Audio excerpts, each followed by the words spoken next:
The night has two faces. One shows beauty, the other hides danger. Our elders say, a child who refuses to listen will learn from the stones. In the village of Ileayo, there lived a girl named Ireti, whose name meant hope. From the day she was born under full moon, she was different from other children.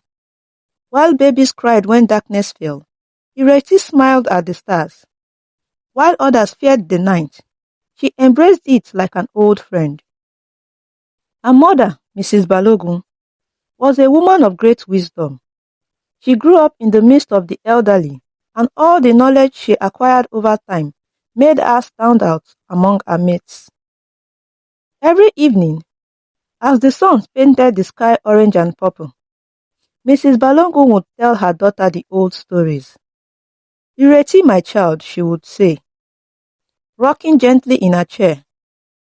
Our ancestors teach us that the night is like a river, beautiful on the surface, but with currents underneath that can pull you away. The spirits walk freely when the moon is high, and not all of them wish us well. But Ireti would smile, her voice like bells in the wind. "Mama, I feel no fear. The night speaks to me in whispers. It tells me I am safe." As Ireti grew from a child into a young woman, her love for the darkness grew stronger. She would wait until the village slept before doing her chores, washing clothes by moonlight, drawing water from the well when only the crickets sang, walking the paths when shadows danced between the trees. The village elders grew concerned. They came to Mrs. Balogun's compound, their faces lined with worry. "This is not the way of our people," said Baba Taiwo, the oldest among them. "A young woman should not cut the night as if it were a suitor. There are things in the darkness that have no names, things that wait for the stubborn, the unconcerned, and the unconscious." Even Pastor Adeyemi came to speak with Ireti. "My daughter, faith is not a shield against wisdom. God gave us the sun for our labor and the night for our rest. There is a reason for this order." But Ireti's heart was stubborn. "I am protected," she insisted. "Nothing can harm me as long as God exists." The pastor cut in sharply. "My child, you are mistaken. You don't tempt God with open eyes just because you believe He will save you. Even Christ our Savior told Satan that you should not tempt the Lord your God. So be warned. Do not misinterpret the Bible because you are trying to defend your stubbornness." Mrs. Balogun would shake her head and whisper the old proverb, "Agbada kan kò wọ odò," which in English means one cloth cannot cross the river, and the interpretation means one cannot face danger with confidence alone. One evening, while at home for a visit after finishing her university studies in the city, Ireti decided to take a walk.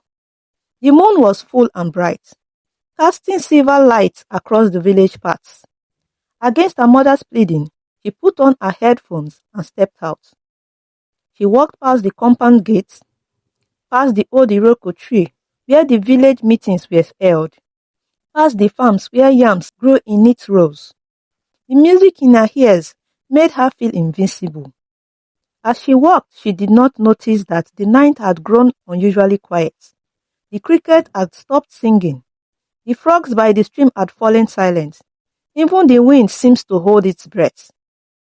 Suddenly, Ireti felt the air change. It grew cold, not the pleasant coolness of evening, but a deep, bone-chilling cold that made her skin prickle. She removed her headphones. That was when she saw them. 3 shadows stood on the path ahead. But they were wrong somehow. They moved without walking, shifted without form. They had the shape of people, but where their faces should have been, there was only darkness deeper than the night itself. These were the Okuorun, the night walkers, spirits that our grandmother had warned about in stories. They appeared to those who showed disrespect to the night powers, who walked with too much pride and too little caution. Ireti's breath caught in her throat. She tried to run, but her legs wouldn't move. The shadows began walking towards her. The more she tried to run, her legs felt heavy and wouldn't move. She tried to speak, but no sound came out from her mouth. In that moment of terror, Ireti remembered her mother's words and all the words of the elders who tried to warn her. She knew she was in big trouble, and with trembling lips, she began to pray and beg God for mercy. The fear was terribly much on her that she passed out. They got to her, and just as they were about to take her into the wind, a loud voice rang through the quiet night. It was Agbolahan, an Ifa priest, chanting an incantation. He was just returning from where he went to perform a ritual to the gods. After a series of incantations and appeasements, the evil spirits left angrily. Ireti woke up after the priest touched her with something that looked like some herbs tied with a piece of cloth. She thanked the priest and pleaded to go with him, but Agbolahan took her home instead. They met Mrs. Balogun praying and begging God to keep her safe with tears streaming down her face.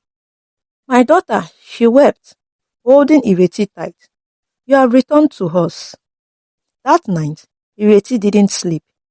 The thought of what happened and how she would have met her end stole sleep from her eyes. Ireti finally understood what the elders had been trying to teach her. It wasn't that the night was evil, but that evil take advantage of the darkness in the night. From that day forward, Ireti changed.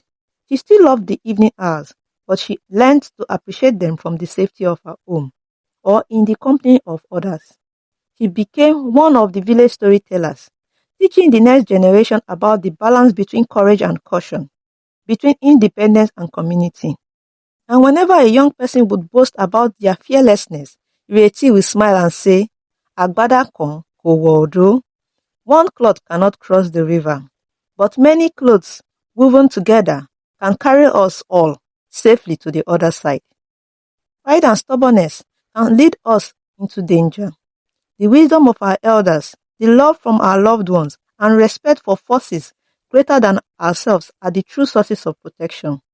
Independence is valuable, but we are stronger when we remain connected to those who care for us. As our ancestors say, the single broomstick breaks easily, but a bundle of broomsticks cannot be broken. Thanks for watching. Please don't forget to like, share, and subscribe for more interesting stories.